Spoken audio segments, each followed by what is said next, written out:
Hello, everybody, and welcome to a cold morning. I'm recording this on February 15th, and we've got a snow day and single digit temperatures for the morning. So, I have already posted in your Unit 4 announcement, but I'm going to put it here too in case you listen to this, that Unit 4 will not be due until February, I think 17th is what I posted. I'm just going to go ahead and say extensions are granted through that date.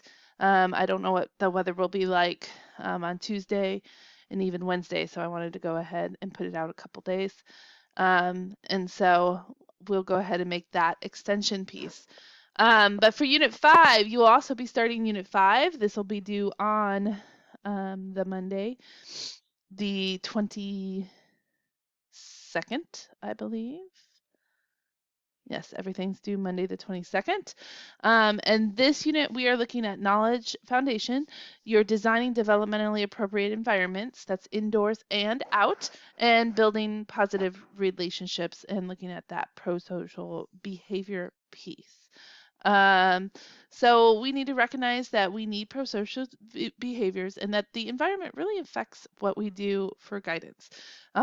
So often what is an issue for guidance is an issue with the environment. It is set up the wrong way in order to gain the behaviors that we're looking. And so if we're always constantly finding ourselves saying, hey, slow down, stop running, there's no running in the classroom, then our environment is set in a way that it creates at least a space for that running to occur and fosters it. It could also be due to the fact that there's not anything interesting to do, so we're gonna, entertain ourselves. So often it comes down to the environment is not stimulating me. I am bored, and so I'm gonna find behaviors that maybe we don't find as desirable, but they find entertaining slash explorative. And so we're going to kind of think about that in this sorry about that, in this unit. So as always, the PowerPoints are there for you to download. You can read chapters 7 and 8 in your textbook, and then you have the competencies. They do spiral from your textbook down. This unit does have 19 competencies.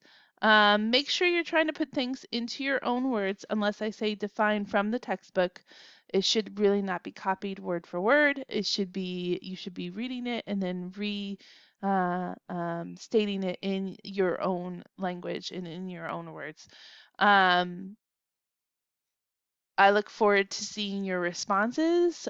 We are going to be starting to get into more scenario-based competencies where you are to be demonstrating an accumulated knowledge of what you've had in the chapters and demonstrating that you can um,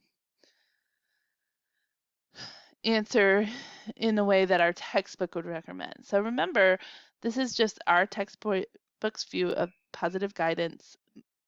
I chose it because it aligns a lot with what I believe should happen in a classroom as well. However, there's no defined one last word. I will say, Unit 5, Concept 19, I do encourage you to strongly listen to that video.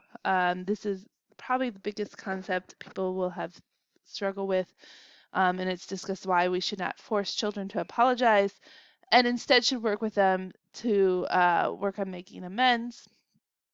And it can be difficult for us because, like myself, many of us were told throughout our childhood to apologize, to say I'm sorry. But this takes a different approach, and why we want to foster amend making instead of apologizing, because it can actually have more value to it, more learning time, more process. It's really simple to say I'm sorry, walk away, and it's done. But really, nothing's been changed, and that doesn't mean that behavior is not going to occur again. There's no real consequence to just saying I'm sorry. Um, okay, so that's it for the foundation video for this unit, Unit 5. I'm going to try my hardest to get Unit 6 up and available early. I will be leaving town on this Thursday, and I will not, and I'm taking time off through the following Tuesday, and so I would like everything up and available and running so that you all have access to it maybe a little bit earlier this week.